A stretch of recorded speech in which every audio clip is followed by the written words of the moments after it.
Уиндзор възел. Труден ли е най-популярният начин за вързване на вратовръзка? Както при половин Уиндзор възела, трябва да съобразим колко дълга ще е нашата вратовръзка. Така трябва да изглежда тя преди да започнем.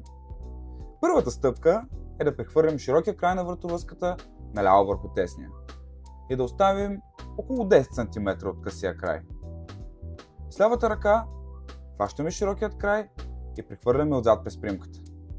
Сега, със същата ръка го прокарваме надясно под тесния край, като сменяме ръцете и държим здраво възела.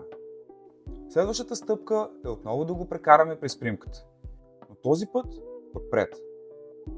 Това, което виждате в момента, е основата на вашия възел. След като я затегнем, трябва да наподобява формата на триъгълник. За финал, слагаме показалеца на лявата си ръка върху възела и с другата ръка прекараме широкия край от дясно наляво и го фащаме отзад. С дясната ръка промушваме пак през примката и го пъхаме в получената отпред гайка.